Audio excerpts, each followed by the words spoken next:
Motocross gameplay when you're talking about NASCAR. What the fuck's wrong with you, man? Chill. It's just MXGP2, just something nice in the background. Relax. Let's get into it.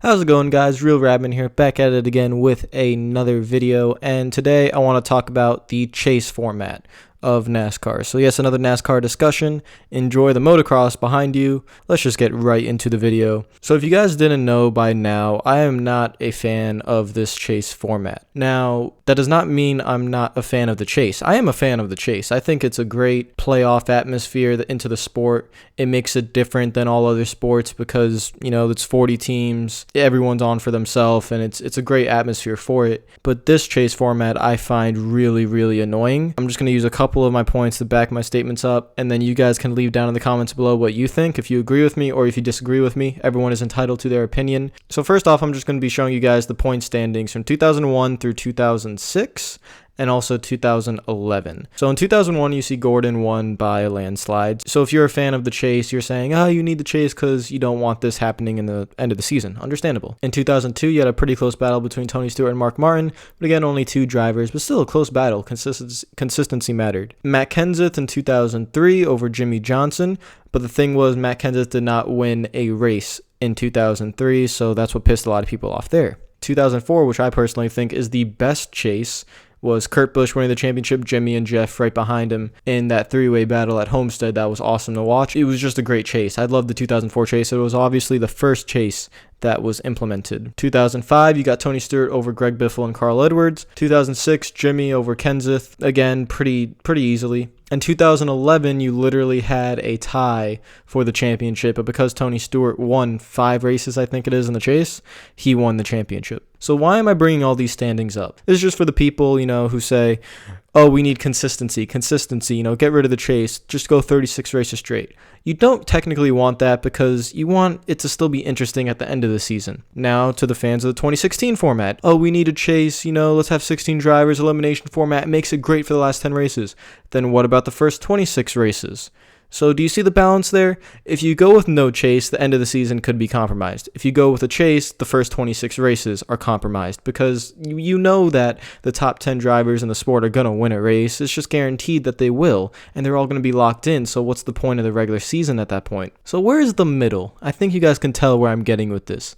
The middle is 2004. 2004 was the first time the chase was implemented. How it worked is basically playoff style. You had seeds. You had the number 1 seed, the number 2 seed, 3, 4, 5, all the way to 10. And the way the regular season standings were at the end of race 26 would be the standings for race number 1 of the chase. So if you were leading, you would be the leader, and then 5 points below the leader would be second, 5 points below that would be third, on and on and on until you get to 50 points at 10th place, the 50-point deficit. They then moved it up to 12 drivers in the chase, which I didn't really mind, but I did have a little bit of an issue. Then they added the bonus points for wins, and then they added the elimination format, and it kind of got a little bit out of hand at that point. So here are my problems with the chase right now, and this is why it really frustrates me, and the chase just really pisses me off at this point. You have 16 drivers out of the 40 teams. Think about that. 16 out of the 40 teams who are able to compete for a championship. If you win one race and you are within the top 30, so if you're just mediocre, if you're within the top 30, you are in the chase. If you win one race, okay? For example, Chris Buescher, if he gets in the top 30, he will be in the chase. No offense to Chris Buescher, no offense to that team. I understand they work hard and small end teams want to have a chance to be able to compete and win races. I completely get that. But them competing for a championship, there's a line there. I'm not saying that small teams can't run for championships. I'm saying there are other teams that are way more deserving than that team just because they won a race in a range strategy environment. That's just not right. Drivers who are consistent, Chase Elliott, Kyle Larson's been pretty good. Trevor Bayne was good, and then he kind of fell off a little bit. But those drivers that I'm talking about who are consistent, why aren't they rewarded? And that's in this format. Now let's take all those drivers out. Let's take Chase Elliott out. Let's take Trevor Bayne out.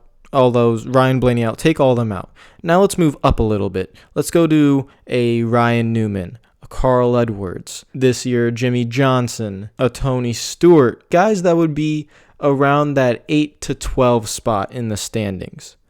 Now let's make them fight for the chase.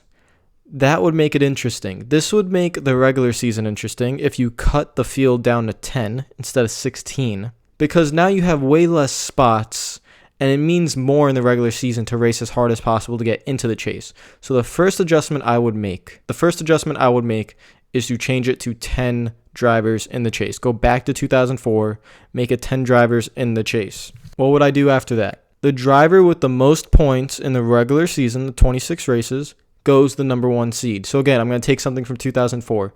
You go, number 1 seed is at top, and the number 2 seed is a certain number of points behind, 3, 4, 5, certain number of points behind.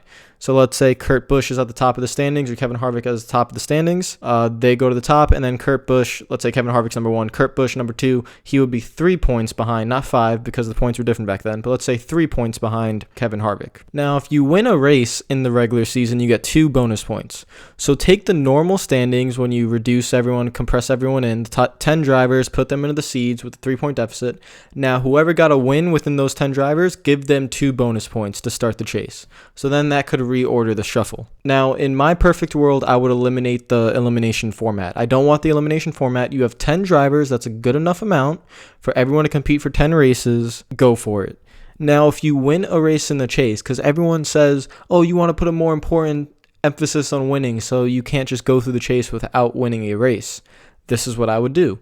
If you win a race in the chase and you are a chase contender, you get a 6-point bonus to the already bonus that you get. For example, if you win a race, you would get, let's say if you lead a lap, you get a bonus point. You lead extra laps, you get a bonus point. So that's 42 points. And then you get 3 points for the win. Okay, so that's 45 points.